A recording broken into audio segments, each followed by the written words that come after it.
रोते हुए माता को आंचल को बढ़कर सीने वाले, तुझे बधाई है पागल मर करके जीने वाले।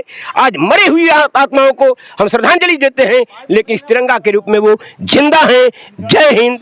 कि हमारे आबरू का पास देखे कौन करता है, सुना है आज मक्तल में। इलाही वो भी दिन होंगे जो अपना राज्य देखेंगे, जो अपनी ही जमी होगी, अपना आसमां होगा, जमीन से आसमान तक इस तिरंगा को झंडा चाहती है कि इस तिरंगे का क्या महत्व है, इस तिरंगे के द्वारा कितने लोगों ने अपनी कुर्बानी दी और उस कुर्बानी का क्या मतलब। जब देश हमारा आज़ाद हुआ था तो ये जानना जरूरी है, पूरी दुनिया को जानना जरूरी है कि देश वर्षों तक आज़ाद नहीं था, परतंत्र था, लेकिन जब आज़ाद हुआ और जब देश हमारे देश के शहीदों ने अपने आप को कुर्बान करके माँ भारती शहीद कर दिया और बलिदान कर दिया अपने पूरे परिवार को। आज उनका परिवार किस दशा में है। नमस्कार दोस्तों, आप देख रहे हैं जनसभा टीवी न्यूज। है उत्तर प्रदेश का गाजीपुर जिला बाराचौर ब्लॉक में हम मौजूद हैं। इस समय आर्यस कॉन्वेंट स्कूल बाराचौर का गौरव कहा जाता है। इसमें आज तिरंगा यात्रा निकाला गया और 75वें अमृत महोत्सव मनाया गया है। आइए हमारे बीच स्कूल के प्रबंधक और यहाँ के भाजपा के जनप्रतिनिधि हैं, उनसे बात करने की कोशिश करेंगे और कहेंगे, जानना चाहेंगे कि 75वें अमृत महोत्सव में क्या संदेश देना चाहेंगे। स्वागत करते हैं आपका अपने चैनल में। इस समय आर्यस कॉन्वेंट के प्रबंधक हमारे बीच हैं, इनसे जानना चाहेंगे परिचय। देखिए, एक बरस से अमृत महोत्सव का मुहूर्त सरकार द्वारा, केंद्र सरकार द्वारा, प्रदेश सरकार द्वारा चलाया जा रहा है। इस बार 15 अगस्त पे 75 वर्ष पूरा होने जा रहा है। हाँ, मोदी जी और योगी जी का निर्देश था कि हर स्कूल से तिरंगा यात्रा निकलेगा, घर घर तिरंगा, हर हर तिरंगा, घर घर तिरंगा लगेगा। इसी के तहत आज हम लोग आर्यस कॉन्वेंट स्कूल से बाराचौर चट्टी होते हुए किसान इंटरमीडिएट कॉलेज के मैदान पर गए। वहाँ से फिर हम लोग तिरंगा यात्रा वापस करके लेके आए हैं। इस तिरंगा का महत्व जो है ये है कि इसके पहले जो है तिरंगा यात्रा बहुत कम निकलता था, लेकिन इस बार जो है सरकार जो है 75वीं अमृत महोत्सव मनाने जा रही है, जिसका जो है संदेश देना चाहती है कि 11 अगस्त से 17 अगस्त तक जो है हर घर पे तिरंगा फहरना चाहिए। इसी के तहत आज हम लोग जो है आर्यस कॉन्वेंट स्कूल की तरफ से जो है तिरंगा यात्रा निकाल करके हर घर तिरंगा लगाने का अपील किया है। और इस क्रम में देखिए हमारे बीच बाराचौर के ब्लॉक प्रमुख मौजूद हैं, उनसे बात करने की कोशिश करेंगे। इस रैली को लेकर क्या कहना चाहेंगे। यह रैली 75वें अमृत महोत्सव के उपलक्ष्य में मनाई जा रही है। 15 अगस्त को झंडा फहराया जाएगा और यह 11 तारीख से 17 तारीख तक अमृत महोत्सव मनाया जा रहा है। आज रैली को देखते हुए बच्चों को क्या संदेश देना चाहेंगे। बच्चे तो मतलब एक फूल हैं और वो राष्ट्र के लिए समर्पित हैं और बच्चों को बढ़िया ढंग से शिक्षा देना चाहिए। स्वास्थ्य के ऊपर माँ बाप को ध्यान देना चाहिए कि बढ़िया भोजन दे। बढ़िया भोजन से बढ़िया दिमाग विकसित करता है और बढ़िया शिक्षा से बच्चे आगे बढ़ेंगे। अगले देश के कर्णधार हैं बच्चे। और जो देश की आज़ादी में आज़ादी मिली है उसके लिए यह तिरंगा महोत्सव निकाल कर स्मरण कराया जा रहा है कि देश को आज़ाद करने के लिए आज से 75 साल पहले बहुत से लोगों ने, महापुरुषों ने कुर्बानी दी। आइए यहाँ पे और हैं, ये भाजपा के गाजीपुर के जिला उपाध्यक्ष श्यामराज तिवारी, इनसे भी बात करने का कोशिश करेंगे।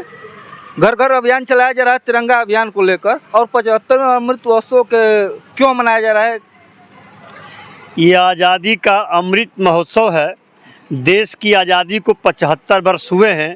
भारत सरकार के आह्वान पर पूरे देश में आज़ादी का अमृत महोत्सव मनाया जा रहा है।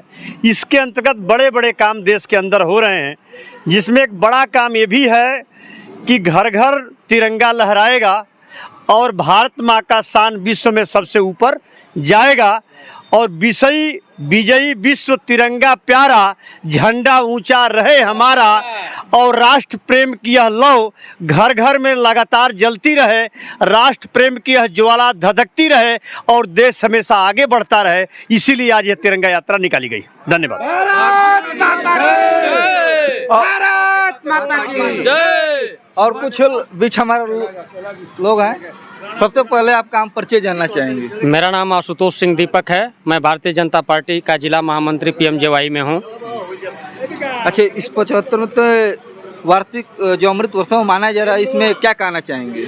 ये देश की 75वीं वर्षगांठ है ये आज़ादी की, और आज़ादी को ये जानना जरूरी है जो हमारी जो आने वाली जनरेशन है उनके प्रति जो तमाम प्रकार की राजनीतिक पार्टियां हैं वो देश विरोधी गतिविधियों में लिप्त होती जा रही हैं या लोगों के पास एक गलत संदेश देने की कोशिश की जा रही है। इसलिए सरकार चाहती है कि इस तिरंगे का क्या महत्व है, इस तिरंगे के द्वारा कितने लोगों ने अपनी कुर्बानी दी और उस कुर्बानी का क्या मकसद था। से 75 साल पहले जब देश हमारा आज़ाद हुआ था, तो ये जानना जरूरी है, पूरी दुनिया को जानना जरूरी है कि देश वर्षों तक आज़ाद नहीं था, परतंत्र था, लेकिन जब आज़ाद हुआ और जब देश में नरेंद्र मोदी जी ने इस देश में सत्ता संभाली तो उन्होंने कहा कि जब 75वीं वर्ष जब हम मनाएंगे, तो उस समय ये नहीं ज्ञात था कि नरेंद्र मोदी जी इस देश के दोबारा प्रधानमंत्री बनेंगे या नहीं, लेकिन उन्होंने कहा कि जब हमारे देश का 75वां वर्ष मनाया जाएगा तो पूरे विश्व, पूरे हिंदुस्तान में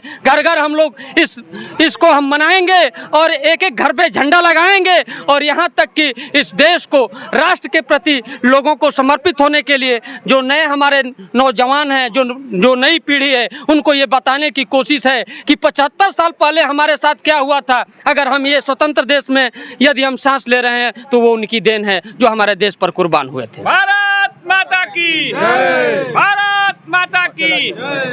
क्या कहना चाहेंगे? अमृत महोत्सव 75वां मनाया जा रहा है। मैं राणा विजय भारशिव क्षत्रिय सूर्यवंशी जौहराबाद विधानसभा का प्रतिनिधित्व करता हूं भारतीय जनता पार्टी से, और हम कहना चाहेंगे कि जिस तरह से हमारे देश के शहीदों ने अपने आप को कुर्बान करके माँ भारती के रक्षा हेतु शहीद कर दिया और बलिदान कर दिया अपने पूरे परिवार को, आज उनका परिवार किस दशा में है या नरेंद्र मोदी जी ने जब देखा तो उन्होंने कहा कि हम उन वीर सपूतों को सच्ची श्रद्धांजलि देंगे और उनको सम्मान देंगे और उनको अंतर्राष्ट्रीय स्तर पर उनकी पहचान को हम ले जाएंगे और उनको या उनके परिवार के लोगों को और इस देश के लोगों को यह महसूस कराएंगे कि सच्ची आज़ादी के लिए लड़ने वाले लोगों को सच्चा सम्मान हम ही देते हैं और हम भारतीय जनता पार्टी के लोग हैं, और हमारे विश्व के दुनिया के सबसे बड़े नेता नरेंद्र भाई मोदी ने जो ठाना है उसको हम लोग पूरा करेंगे और अंतिम क्षण तक पूरा करेंगे, और उन वीर जवानों को, उन माता बहनों को, वीरांगनाओं को हम सच्ची श्रद्धांजलि देंगे। और भविष्य के हमारे बच्चे, आज हमारे स्वतंत्र भाई पत्रकार जी जिन्होंने एक विद्यालय खोला है और इस विद्यालय की जो व्यवस्था है वो बहुत ही सुचारू ढंग से बढ़िया चल रही है और बच्चों का भविष्य संवार रहे हैं। हम लोग तो आज गदगद हैं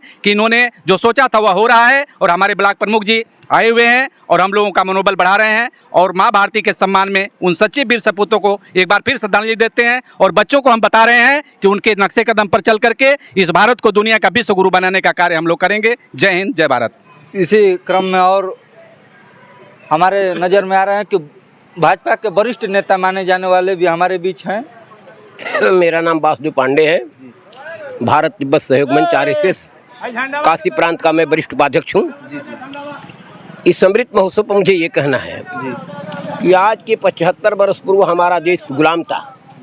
गुलामी की जंजीरों को तोड़ने के लिए भारत के नौजवानों ने बड़ी यातनाएं सही, और यातना सहने की इतना यातना सही कि वो अपने प्राणों की आहुति दे दिए, लेकिन भारत माता के किसी भी स्वाभिमान सम्मान पर समझौता नहीं किया। और आज सबसे बड़ी श्रद्धांजलि हम दे रहे हैं, सबसे बड़ा श्रद्धांजलि आज दे रहे हैं हम उस श्यामा प्रसाद मुखर्जी को, जिन्होंने लाल चौक पर झंडा फहराने जा रहे थे। उस वक्त उनको जुल्मी सरकार ने पकड़ा और पकड़ करके जेलों के अंदर उनकी हत्या करा दी, और हम तिरंगा झंडा नहीं फहरा सके वहाँ। उस तिरंगा झंडा को एक निशान, एक विधान, एक भाई साहब एक प्रधान जहां लागू नहीं था। आज इस अमृत महोत्सव का सबसे बड़ा सवाल है कि माननीय यशस्वी प्रधानमंत्री भारत के नरेंद्र मोदी ने श्यामा प्रसाद मुखर्जी और पंडित दीनदयाल उपाध्याय और सभी लोगों, सभी शहीदों, भगत सिंह, चंद्रशेखर आजाद, राजेंद्र लाहिड़ी, मैडम कामा और तमाम लोगों का स्वप्न को साकार किया, और आज लाल चौक पर ही नहीं पूरे कश्मीर में झंडा फहरा करके, पूरे भारत के जन जन में घर घर पर झंडा फहरा करके यह संदेश हमने दिया है कि भारत की आज़ादी को अक्षुण्ण बनाए रखने का जो संकल्प हमारे शहीदों ने लिया था वह आज सही हो रहा है। क्योंकि फांसी देने के समय हमारे भगत सिंह ने कहा था कि हमारे आबरू का पास देखे कौन करता है, सुना है आज मक्तल में हमारा इम्तहा होगा। इलाही वो भी दिन होंगे जो अपना राज्य देखेंगे, जो अपनी ही जमी होगी, अपना आसमां होगा। जमीन से आसमान तक इस तिरंगा को झंडा फहराने का कार्य हमारे शहीदों ने किया और आने वाले समय में यह साबित हो गया कि शहादत देने वाला कौन है और शहीद शहादत में आगे बढ़कर के रहने वाला कौन है। और देश के तमाम शहीदों को, तमाम अपने उन नेताओं को जिन्होंने आज का दिन हमें दिखाया, उनको निश्चित तौर पर मैं अपने तरफ से श्रद्धांजलि अर्पित करता हूं। फटे हुए माता को आंचल को बढ़कर सीने वाले, तुझे बधाई है पागल मर करके जीने वाले। आज मरी हुई आत्माओं को हम श्रद्धांजलि देते हैं, लेकिन इस तिरंगा के रूप में वो जिंदा हैं। जय हिंद, जय भारत, वंदे मातरम। भारत माता की, भारत माता की, वंदे मातरम, वंदे मातरम, भारत माता की, भारत माता की।